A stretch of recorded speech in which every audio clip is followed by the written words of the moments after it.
It's a lovely afternoon. Jonathan and I and Bella are out our little walk this afternoon just to enjoy the fresh air, the sunshine, the little wind that there is. I hope and pray that you're all keeping safe and that you're also able to get out and enjoy a little walk in the fresh air and not having to stay cooped up inside. I'm really looking forward to seeing all of the videos that are going to be put up onto Facebook of us all walking.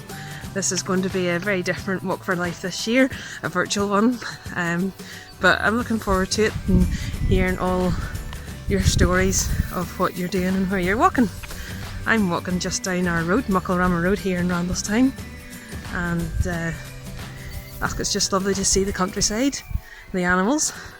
There's little goats in the field to my left and cows in the one to the right, and I think in the field coming up there's going to be horses, and it's just lovely just to appreciate God's creation and how it reminds us that He has created all this and we are here to enjoy it, and we have to be so thankful for all that He has given us. So I hope that you are all keeping safe, as I say, and look forward to hearing and seeing with you in the near future. Bye!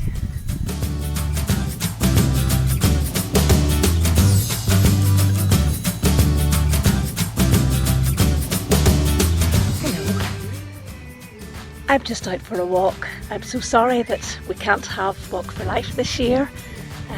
It's been such a big part of our church for the last 10 years. But we're all going to have a little walk in our exercise time, and I'm actually walking in my back garden. 20 years ago, I call it my Millennium Garden. 20 years ago, this garden was a wasteland, and we bought bare root trees for £25 and planted them, and we had no idea they would grow this big. Just have a look.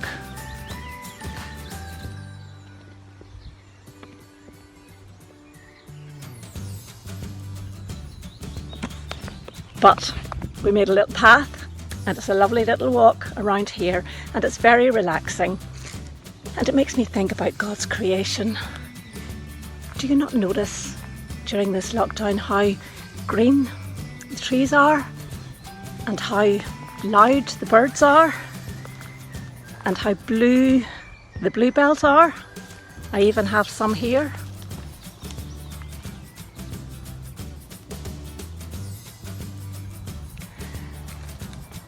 I think it makes us so much more aware of God's creation because we're stuck at home and we're not out and about, and some of our busyness is gone.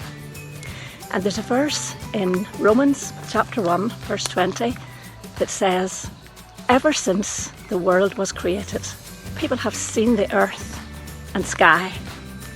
Through everything God made, they can clearly see His invisible qualities, His eternal power and divine nature.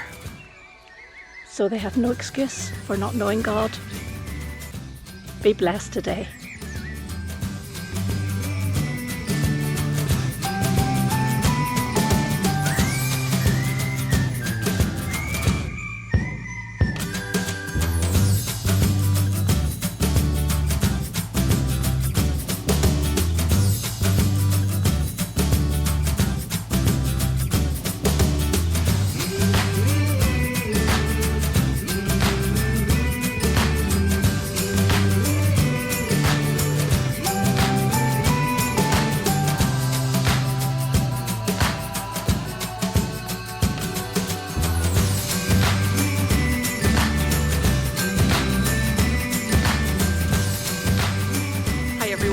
I'm just out for a walk around Antrum's Technology Park. It's a beautiful day. I feel a bit crazy. Don't know whose idea this was, but someone needs to have a word. This lockdown, it's hard, right? If I'm honest, I'm struggling with a few things. It turns out I'm a hugger. To be fair, I always knew I was a hugger. I hug my kids, my husband, my parents, my friends, the poor random shop assistant that just helped me find the peanut butter. But I don't think I realised until now just how much I actually need hugs. Bumped into a friend at an appropriate social distance the other day and totally had tears in my eyes when I had to say goodbye and just walk away. I'm gonna bang my head. Jesus once said, "By this all will know that you are my disciples, if you have love for one another." And for me, I think that's what hugs are about, showing people I love them, feeling loved back. And obviously that display of love will look different for everyone. Not everyone is a hugger.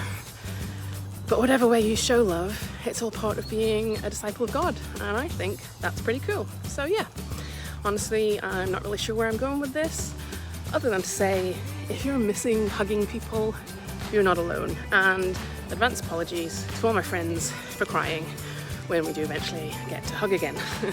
Oh yes, and the other thing that's been bothering me, my grey hair. What is this? Thankfully, the Bible covers that too. In Proverbs 16:31 says, "Grey hair is a crown of glory. It is gained in a righteous life."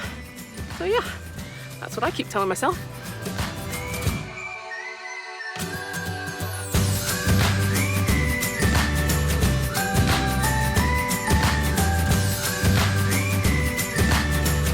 I am out for a walk today with my family, and they have just scooted off for a little minute to allow me to record this for you.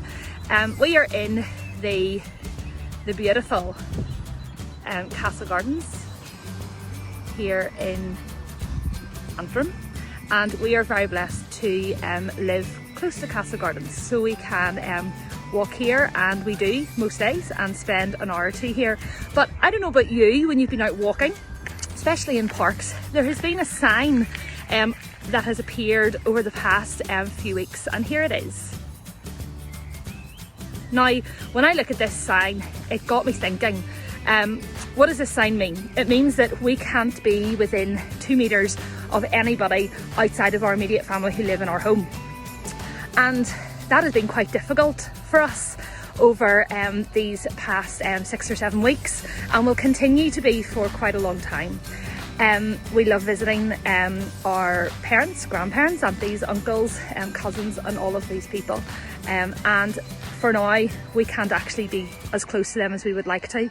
We can't give them hugs, we can't give them kisses, our children can't see their grandparents, and that's actually quite hard. But there is a verse in the Bible that then fills me with a little bit of hope, because even though we can't be close to the people that we love in the way that we normally are, we know that God is always close to us. And in Genesis it says that he will be with us wherever we go, and that he will not leave us or forsake us. There are lots of promises in the Bible about how close God is to us in all of these situations. So the next time that you see this sign, instead of it being quite negative, I'd like you to think of the fact that in these circumstances, God is as close to us as he has ever been, and that he is closer to us than our brothers and our sisters and our families, and that he will never leave us. Bye for now.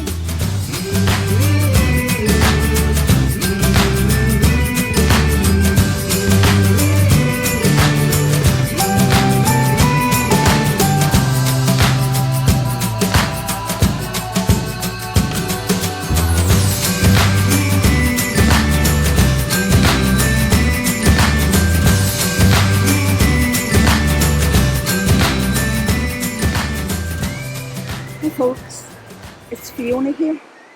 I'm just on a walk with my dog Jessie. I've walked from home down the Old Stone Road, and I'm here at the Shaky Bridge. And I'm just thinking that when I was young, the Shaky Bridge was shaky, but it's actually quite sturdy now. And it made me think of the Psalm 18, that tells us that God is our rock and our salvation, and him we will never be shaken. And when I was younger, in my younger days, my life was very, very shaky, but now that I've trusted in God, I know that his promises are true, they're firm, and they will never be shaken.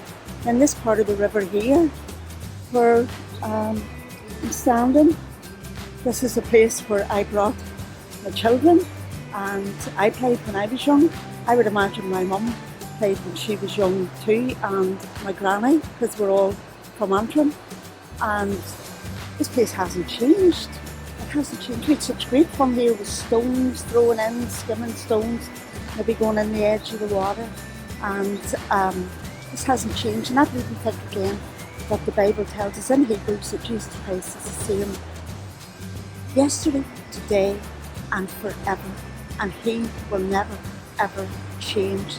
So I just want to encourage you that if we are Christians and trust in God, then we're trusting in a rock that will never be shaken, and we're trusting in Jesus, who will never, ever change.